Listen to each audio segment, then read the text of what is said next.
What if I told you that just 10 minutes, yeah, only 10 minutes every morning could totally change your day? I'm talking about way more focus, way less procrastination, and just a sharper, healthier brain. So let's get right into this simple but super powerful routine. You know the feeling, right? The alarm blares, you hit snooze, but your brain just refuses to wake up. You feel groggy, kind of foggy, and the day hasn't even properly begun. Well, it turns out there's a real reason for that feeling. And believe it or not, there's a super simple fix. And yep, this fix, it's just 10 minutes. We're going to walk through a bunch of small but really powerful habits. Now, look, you don't have to adopt every single one. Just picking one or two, that alone can completely set you up for a successful day. Okay, so first things first. Before we even think about anything else, we have to give our brain the one thing it needs most. Seriously, think of this as the absolute, non-negotiable first step to really waking up your mind. So get this, your brain is almost 70% water. And after you've been sleeping for, 7 or 8 hours, it's naturally dehydrated. That's the real reason you feel so groggy in the morning. It's not just that you're losing water, you're also low on these key electrolytes, the things that actually help your brain cells talk to each other. And this isn't just a hunch. Medical research directly links that tired, unfocused feeling to, well, just being a little dehydrated. It's not all in your head. Those morning headaches, that brain fog, the fatigue, that is literally your brain screaming at you that it's thirsty. So, the very first habit is drink a glass or two of water.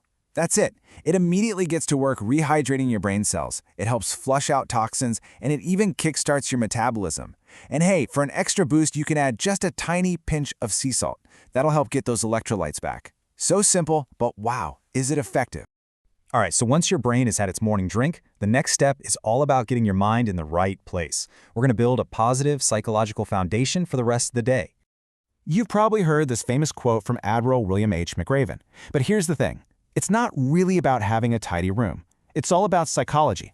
See, making your bed, that becomes the very first task you complete for the day. And that little action is a perfect example of the power of a small win. It sends this little signal to your brain that says, hey, I can get things done. I'm disciplined. It literally creates a domino effect of motivation. It just sets this tone of order and accomplishment for everything else you're going to do. Think about it. Just like you feed your body, you got to feed your mind, right? And what you feed it in those first few minutes of the day, it matters a lot. So instead of grabbing your phone and scrolling through stressful news or social media, try this. Read just a few pages of something that inspires you. Now let's talk about planning your day. How you do it can be just as important as what you plan. I mean, you could use your phone, but it's just loaded with distractions, right? Using good old pen and paper, that gets rid of all of it. Plus, the actual act of writing stuff down helps you remember it better. And come on, there is nothing more satisfying than physically checking off a task you finished. Okay, before the emails and the notifications and just the world rushes in, take a couple of minutes just for you. Instead of that automatic reflex to grab your phone, just sit and reflect. Ask yourself these simple questions. Doing this builds self-awareness and helps you start your day on your terms, with intention, not just reacting to everything else. So, we've primed our mindset. Now it's time to clear away some of that mental clutter. This next part is all about creating focus by kind of nipping stress in the bud before it even gets a chance to start. You know, the very first sounds you hear in the morning can either lift you up or stress you out. Your choice of music is actually a super powerful tool for setting the whole emotional tone for your day. So yeah, choose that morning playlist wisely. You're going to want to go for something calm, maybe some soft instrumentals or just positive, gentle music. What you want to avoid is anything loud, jarring, or aggressive that's just going to put your whole nervous system on high alert. Now, I know for a lot of people, the idea of meditation can feel a little intimidating, right? Well, here's a fantastic and way simpler alternative: deep breathing. It is an unbelievably powerful way to calm a racing mind and just get centered. And it really is as simple as this. Just a slow inhale, a gentle pause, and then a full exhale. That's it. Repeating this for just a minute or two can seriously reduce anxiety and make it so much easier to concentrate. All right, our last set of habits is all about waking up your body. Because let's be real, a sharp brain needs an energized body to back it up.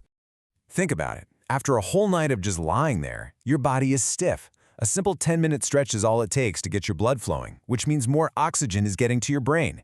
Even orthopedic specialists agree it's one of the best things you can do to reduce aches and pains and even prevent injuries. And don't forget sunlight. It is just as essential as food and water. Seriously, getting just 10 minutes of morning sun gives you a boost of vitamin D, and it ramps up your serotonin. That's the happy hormone. Not getting enough sunlight is directly linked to feeling low on energy. Okay, and if you're feeling a little adventurous, here's a challenge for you. It's optional, but a cold shower. Yeah, it's a jolt to the system, no doubt about it, but it gives you this instant alertness and mental clarity that so many of the world's most productive people absolutely swear by.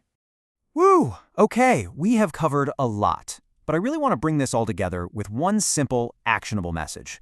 Honestly, this might be the most important part of this whole thing. So listen, please do not feel overwhelmed by all this. The goal is not to perfectly adopt all 10 of these habits by tomorrow morning. I mean, that's just not realistic. The real power here isn't in doing everything all at once.